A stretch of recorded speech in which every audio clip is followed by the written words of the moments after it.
Bismillahirrahmanirrahim. Allahumma salli wa sallim ala Sayyidina Muhammad wa ala alihi wa sahbihi ajma'in. Qala al-musannifu wasani al-imsaki anil ukli wa syurbi wa in qalal ma'kulu wal mashrubu 'inda ta'ammudi fa in akala nasiyan aw jahilan lam yuftir in kana qariba ahdin bil islami au nasya'a ba'idan anil ulama'i wa illa aftara. Jadi selanjutnya yaitu fardu puasa Ramadan. Ada 4. Yang pertama niat telah kita bahaskan pada minggu yang lalu. Kemudian yang kedua adalah imsak. Wasani imsaku anil ukli wa syurbi. Imsak, menahan diri daripada makan dan minum. Jadi untuk melaksanakan puasa Ramadan, kita wajib untuk menahan diri daripada makan dan minum. Makan yaitu memasukkan suatu makanan ke dalam rongga kita, ke dalam mulut kita. Minum juga memasukkan air. Maka di sini mesti kita baca ukli wa syurbi. Jangan kita baca akli wa syarbi. Karena antara ukli dan akli itu berbeda makna. Yaitu bidhamil hamdati, kita baca dengan dhammah hamdah. Imsaku anil ukli wa syurbi. Apa makna ukli? Bi maknal ma'kuli.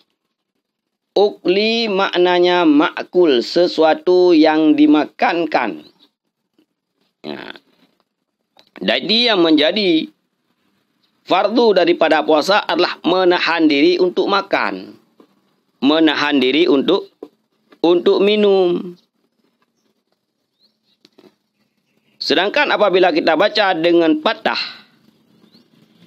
akli wa syarbi, kita membaca dengan patah bukan dengan dhammah. Fahuwal fi'lul ladzi, itu adalah perbuatan makan, perbuatan minum. Jadi fi'lu perbuatan.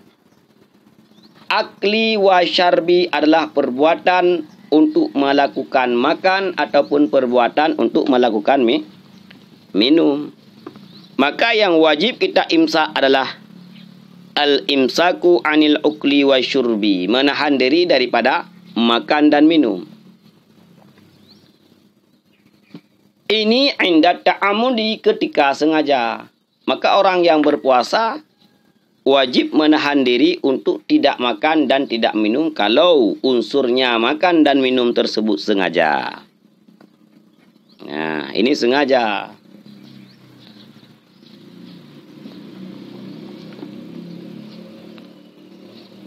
Fa in akala nasiyan au jahilan lam yuftir.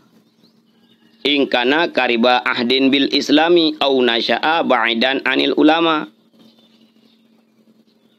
Yang kedua, makan dengan unsur tidak sengaja. Tidak sengajanya bukan tidak sengaja makan. Nasiannya bukan lupa untuk makan. Dia sudah makan, bukan tidak lupa. Lupanya adalah lupa bahwa dirinya sedang berpuasa. Dia tidak ingat kalau dirinya sedang berpuasa, kemudian dia makan. Ini lam yuftir. Tidak batal puasa seseorang. Ataupun minum hal keadaan nasian. Ini wa inkasura, walaupun banyak. Sudah makan 2 piring, 3 piring, 4 piring, 5 piring, masih belum tahu dia ke dalam keadaan berpuasa. Lam yuftir, tidak batal. Ataupun dia minum, bukan 1 gelas, 1 gayung, bukan 1 gayung, 1 ember dia minum.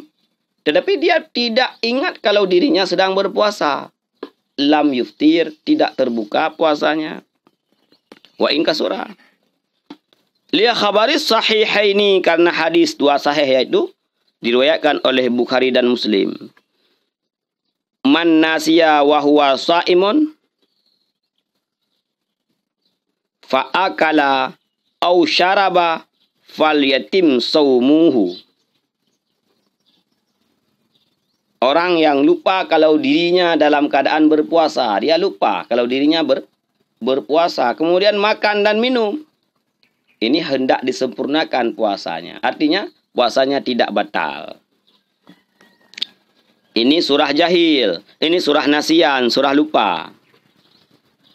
Sedangkan kalau dia makan dalam keadaan jahil, dia tidak tahu bahwa makan itu dapat membatalkan puasa, minum itu dapat membatalkan puasa, ini pun tidak batal puasa seseorang kalau dia tidak tahu. Kenapa kamu minum?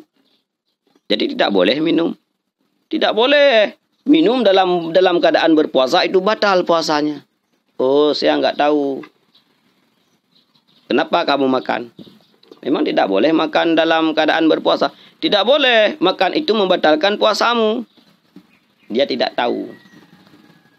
Surah tidak tahu adalah kaitannya ingkana qariba ahdin bil Islam. Yang pertama, dianya itu baru masuk Islam.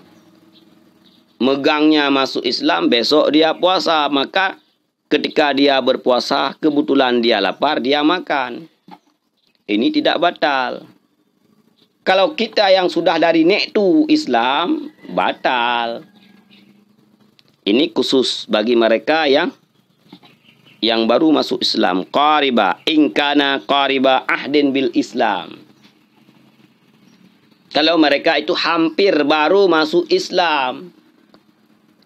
Au nasya'a ba'idan 'anil ulama. Ataupun keadaan mereka itu tinggal di satu tempat yang jauh daripada ulama, jauh daripada orang yang mampu menjelaskan tentang yang membatalkan puasa, jauh daripada orang yang mengerti tentang berpuasa. Ini dalam Gunung Gerudung ini. Di atas Gunung Gerudung sana, di tempat enggak ada makhluk. Kita tinggal di situ. Kita tidak tahu. Tetapi dengan kondisi kita sekarang berada di ruang lingkup orang-orang yang paham tentang puasa, tetapi kita tidak bertanya kepada mereka. Tiap malam, tiap minggu ada majelis ta'lim di masjid, di Menasah. Rumah dekat dengan balai pengajian, rumah dekat dengan masjid, rumah dekat dengan pesantren. Tidak kita tanyakan, hana tajabut. Kemudian tidak tahu bahwa makan dan minum itu membatalkan puasa. Kita makan dan minum, 100% itu batal. Maka kejadian makan dan minum yang jahilan, yang tidak batal puasa adalah makan dan minum mereka yang pertama baru masuk Islam, kedua adalah tinggalnya, kejadiannya, tempat tinggalnya jauh daripada ulama. Maka inilah. Yang kedua, fardu daripada Ramadan adalah imsak, menahan diri daripada makan dan minum.